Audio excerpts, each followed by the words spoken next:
সীমা, তোমাদের প্রত্যেককে জানাই আমার চ্যানেল ও প্রোফাইলে স্বাগত। আশা করছি ঈশ্বরের কৃপায় তোমরা প্রত্যেকে ভালো আছো আর যে যেখানে আছো সুস্থ আছো।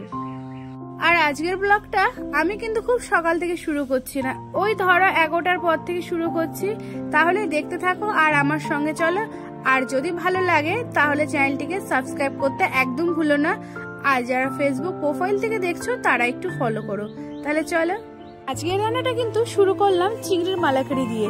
আজ তো জামাই আসবে, আর জামাই আসলে একটু ভালো মন্দ রান্না না হলে চলে? তোমাদের দাদার কিন্তু চিংড়ি মালাইকারি তেমন একটা পছন্দ না, ওই কাইটা একটু ভালো খায়।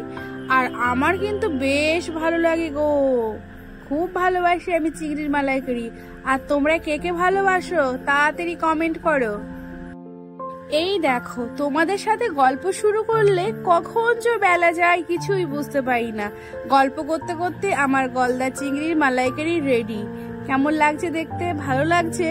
আমার তো বেশ ভালো লাগছে, খেতেও ইচ্ছে করছে, কিন্তু এখন খাবো না, পরে। আর এইদিকে চিকেন কষা করেছি। আজকে চিকেনটা পুরো কষা নয়, একটু ঝোল ঝোল করেছি। আজকে রান্নাটা মা করতো, ওই যে মার একটু শরীরটা খারাপ তো, কিন্তু মা মোচাটা কেটে দিয়েছে।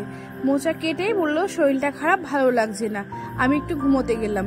আর আমাকে বললো ভাপ দিয়ে রাখ। আমি ভাপ দিয়ে রেখে স্নান টান করবো, খাওয়া দাওয়া করবো। ও হ্যাঁ বন্ধুরা, আর একটা কথা মনে পড়েছে, সামনের দিন কিন্তু আমার বোনের বিয়ে, তাই কিন্তু আগামী দিনের ব্লগগুলো কিন্তু মিস করলে হবে না। চোখ রেখো, কিন্তু ব্লগ ভিডিও শুরু হবে বিয়ে বাড়ি। বেলা 4:30 সময় মানে তারপরে যদি টেস্ট না হয়।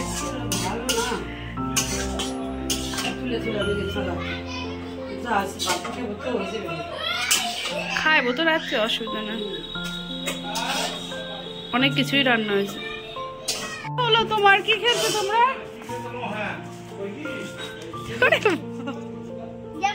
হ্যাঁ হ্যাঁ অবশ্যই করো, বাবা আসছে তোমার।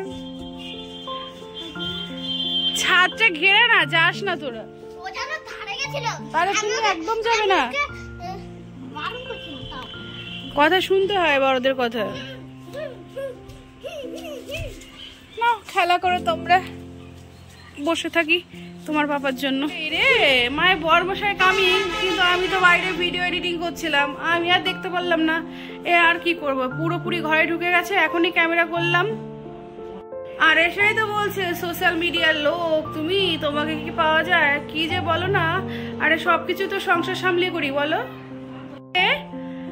আরো কেটে দেবো আমি খুব সাবধানে চলতে বলি, ও কিছুতেই শোনে। দেখো পিঠে কত দাগ করেছে।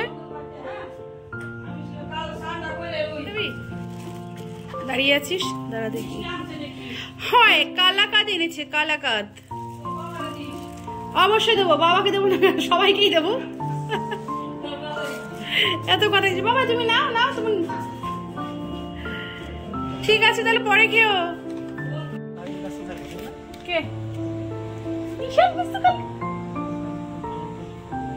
না, আমি সকাল সকাল খেতে দেবো। আমি তো একবারে কি করবো বলো তো, একবারে হচ্ছে স্নান টান করে সকালে খাওয়া দাওয়া করে একবারে জলসাদের আগে আগে যাবো। হ্যাঁ কি ভালো হতো, আর থাকতে পারতাম, আমাকে আর একা যেতে হতো না। আর সামনে ভোট, জানো, এটা সোমবার থেকে ভোট, বিশাল অসুবিধা হবে যাওয়া আমার। কর্তা মশাই তো হাত পা ধুয়ে একটু ঘরে বসলো, তখন তার মনে পড়লো এ মা আজকে তো স্নান করিনি, আবার স্নান করতে ঢুকলো। আর আমি এখন তাড়াতাড়ি আটাটা আগেই মেখে রেখেছিলাম, একটু লুচি করব। সারাদিন ভাত খাইনি, শুধু একটু শুনলাম দুপুরে একটু চাউমিন খেয়েছে, কিন্তু এই সন্ধ্যার সময় ও কোনোভাবেই ভাত খাবে না, তো কিছু টিফিন করতে হবে। তখন ভেবেছি চিকেন কষা যেহেতু আছে তাহলে করে লুচি করে দিই, আর রাতে ভাত করে দেবো। আর তোমরা তো দেখলেই আজকে খুব সকাল সকালে রান্না করেছি, সমস্ত রান্নাগুলো ভাগ ভাগ করে সরিয়ে রেখেছি। রাতে ভাত করব আর তরকারি দিয়ে ভাত দিয়ে দেবো। এখন এই লুচি আর চিকেন কষা দিয়ে ওর টিফিন হয়ে যাবে। তাছাড়া কি বলতো, মানে খুব একটা তেলে ভাজা পছন্দ করে না, ঘরের বলে খাচ্ছে। আর ওর লুচি সবসময় কড়া করতে হয়, লাল লাল করে ভাজতে হবে। একটা লুচি কতক্ষণ ধরে ভাজতে হয় দেখো, লাল না হলে ওর আবার পুষায় না, সাদা লুচি পছন্দ করে না। তাই আমি একটু কড়া করে ভাজবো বলে এতক্ষণ ধরে লুচিটাকে। আজকে একদম আসার কথা ছিল না, ওর কথা ছিল কন্যাযাত্রীর দিন। ও কন্যাযাত্রীতে আসবে, আমাকে নিয়ে কন্যাযাত্রী খাবে, মাঝে 2 দিন রেস্ট থাকবে, তারপরে একবারে আমাদের নিয়ে চলে যাবে। কিন্তু দুর্ভাগ্য ছুটিটা সেইভাবে হলো না, তাই বিয়ের দিনই চলে এসছে। ভালোই করেছে, আর কি করব, আমাকে একা বাড়ি ফিরতে হবে। আমার কর্তা আবার জানো তো খুব গরম খাবার খেতে পায় না, গরম খাবার ঠান্ডা করে খায়। লুচিগুলো তো দিলাম গরম গরম, একটু ঠান্ডা হবে তারপরে ওকে দেব। আর না হলে কি বলে ছিঁড়ে ছিঁড়ে সে বাচ্চাদের মতো একটু একটু করে খাবে। ও আসলে কি বলতো গরম খাবার একদম খেতে পারে না। আর এদিকে দেখো আমার মায়ের চেহারাটার অবস্থা দেখো, ওই বললাম না শরীরটা খারাপ, ভালো নেই, এখনো স্নান করতে পারিনি গো, 6:30 বাজে। আর কি করবে, আমি আর বললাম স্নান করতে দেবে, তখনই বললাম একটু বেলে দাও। আর এখন যাই কর্তার খাবারগুলো আগে দিয়ে আসি, অনেকটাই ঠান্ডা হয়ে গেছে।